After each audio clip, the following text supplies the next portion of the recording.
বাংলাদেশি বংশোদ্ভূত মার্কিন তরুণ কায়রান কাজী অল্প বয়সে বিশ্বজুড়ে খ্যাতি অর্জন করেছেন। তিনি মাত্র 11 বছর বয়সে কলেজে ভর্তি হন এবং 14 বছর বয়সে ক্যালিফোর্নিয়ার সান্তা ক্লারা ইউনিভার্সিটি থেকে কম্পিউটার সায়েন্স ও ইঞ্জিনিয়ারিংয়ে স্নাতক সম্পন্ন করে বিশ্ববিদ্যালয়ের ইতিহাসে সর্বকনিষ্ঠ গ্র্যাজুয়েট হিসেবে পরিচিত হন।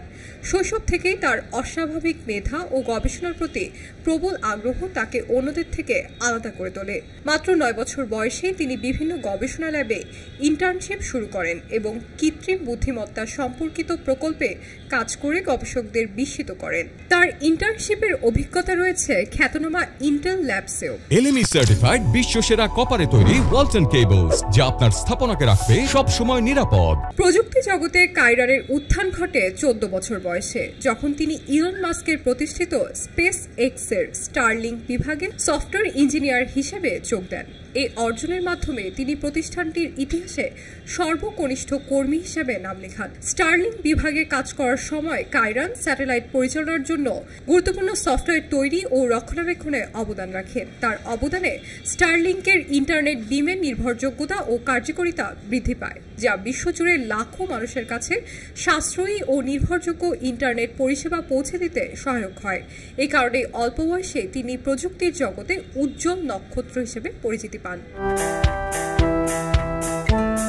তবে মহাকাশ গবেষণার পথ ছেড়ে দিয়ে কায়রান এবার নতুন দিগন্তে প্রবেশ করেছেন। সম্প্রতি তিনি বিশ্বের শীর্ষস্থানীয় ফ্রিল্যান্সিং টেকনোলজি প্রতিষ্ঠান সিটাডেল সিকিউরিটিসের গ্লোবাল ট্রেডিং ইনফ্রাস্ট্রাকচার ইঞ্জিনিয়ার পদে যোগ দিয়েছেন। বড় বড় এআই ল্যাব ও প্রযুক্তি প্রতিষ্ঠানের প্রস্তাব উপেক্ষা করে তিনি সিটাডেলকে বেছে নিয়েছেন। কারণ হিসেবে কায়রান উল্লেখ করেছেন, এই প্রতিষ্ঠানের মেধাভিত্তিক সংস্কৃতি এবং দ্রুত উচ্চ প্রভাবশালী ফলাফল পাওয়ার সুযোগ রয়েছে। তার মতে পরিমাণগত অর্থনীতি একই সঙ্গে তার প্রকৌশল এআই গবেষণার প্রতি আকর্ষণ ও দ্রুত ফলাফল দেখার আগ্রহকে মেটাতে সক্ষম। কায়রান এর এই অসাধারণ যাত্রা 10 বছর বয়সে গবেষণা ল্যাবে ইন্টার্নশিপ, 11 বছর বয়সে বিশ্ববিদ্যালয়ে ভর্তি, 14 বছর বয়সে স্পেস এক্সে যোগদান এবং 16 বছর বয়সে বিশ্বের শীর্ষ ফিনান্সিয়াল টেকনোলজি প্রতিষ্ঠানে কর্মজীবন শুরু সবাইকে বিস্মিত করেছে। তার গল্প প্রমাণ করে, মেধা পরিশ্রম থাকলে বয়স কোনো বাধা নয়। এদিকে কায়রান কাজীর স্পেস এক্স ছাড়ার ঘটনাকে ঘিরে নতুন করে বিতর্ক তৈরি হয়েছে।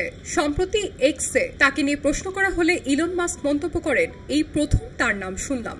মাস্কের এই বক্তব্য অনেকের কাছে বিস্ময়কর ও অবিশ্বাস্য মনে হয়েছে, কারণ স্টারলিংক প্রকল্পের কায়রানের গুরুত্বপূর্ণ অবদান রয়েছে বলেই বিভিন্ন গণমাধ্যমে প্রকাশিত হয়েছে। ফলে নেট দুনিয়া শুরু হয়েছে আলোচনা সমালোচনা। মাস্ক কি সত্যিই তাকে চিনতেন না, নাকি এটি কেবল এড়িয়ে যাওয়ার কৌশল? সব সমালোচনার বাইরে বাংলাদেশি বংশোদ্ভূত এই বিস্ময় বালক আজ বিশ্বের নজর কেড়েছেন তার প্রতিভা ও সাফল্যের জন্য। তার অর্জন কেবল প্রবাসী বাংলাদেশিদের জন্য নয়, পুরো জাতির জন্যই একটি গর্বের বিষয়। শাইনি আলম চৌধুরী, খবরের কাগজ। এলো খবরের কাগজ, নিখাদ, নির্ভীক, নিরপেক্ষ।